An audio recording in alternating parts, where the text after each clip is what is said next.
What sacrifice did you make that others didn't appreciate? 8 years ago, my brother Mike's wife died giving birth to their daughter Tiffany. He fell apart completely. He wouldn't hold Tiffany, look at her, or even stay in the same room. At the funeral, he handed me the baby and walked out. I called him for 3 days straight with no answer. When I finally drove to his house, I found empty bottles everywhere and him passed out on the couch. Tiffany was still with me. For 6 weeks, I kept calling. Mike would answer occasionally, always drunk, always saying he just needed time. I was 29, single, working as an office manager. I had no plans for children, but there was Tiffany with no one else to care for her. After 2 months, Mike showed up at my apartment. He looked terrible. He put a duffel bag of baby things on my floor and said, "I can't do this." He signed temporary guardianship papers the next day. No discussion of when he'd take her back, no offer of child support. He just left. I took a second job waiting tables on weekends. My parents had passed years earlier and Mike was my only family. I moved to a 2-bedroom apartment that stretched my budget to breaking. At Christmas, Mike sent a card with $50. No visit. Tiffany was 4 months old. By her first birthday, I'd created a routine. Daycare during office hours, the baby strapped to my chest during weekend shifts. My manager let me bring her when I couldn't find a sitter. Mike called once that day, didn't mention it was her birthday. He asked if she was walking yet. I told him she wasn't. He said he'd visit soon. He didn't. When Tiffany turned 2, I started showing her photos of her mother. I told her simple stories. Your mommy loved the beach. Your mommy sang beautiful songs. Mike visited twice that year. Awkward 2-hour stretches where he barely interacted with her. He brought toys she was too young for. He didn't ask about her development or her personality. For her 3rd birthday, I took Tiffany to the zoo. I saved for months for that trip.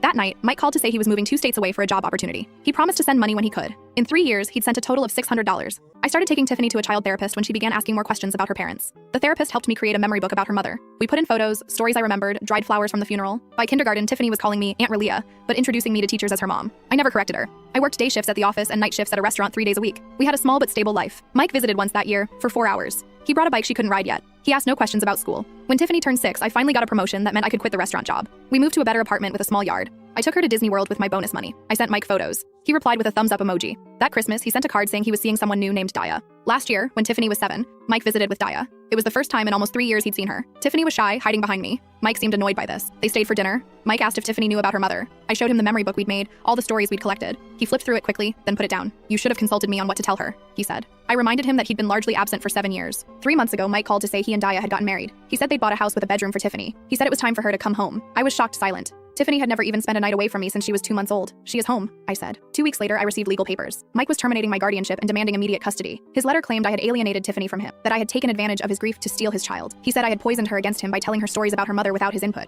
The court date was set for next month. I hired a lawyer with my savings. The lawyer said that while Mike is the biological parent, courts consider the child's best interest and stability. But Mike's letter to the court claimed I had manipulated the situation from the beginning, that he had been coerced into signing the guardianship while medically depressed. Yesterday, Mike called. He said if I cooperated with a transition plan, he wouldn't make things difficult for me. He said I could have reasonable visitation if I didn't fight him. Then he said something that stunned me. "You never even wanted kids before this," he said. "You told everyone that." It was true. Before Tiffany, I hadn't planned on children. "Now you've had your practice run," he continued. "Daya and I want a family, and Tiffany is my daughter. You've had her long enough." Tiffany overheard this conversation. Later, she asked if she had to go live with the man from Christmas. She couldn't even remember to call him Dad or Uncle Mike. I told her I was doing everything to keep her with me. The judge granted me full custody yesterday, ruling that 8 years of love and stability outweighed blood ties to a father who had chosen to disappear.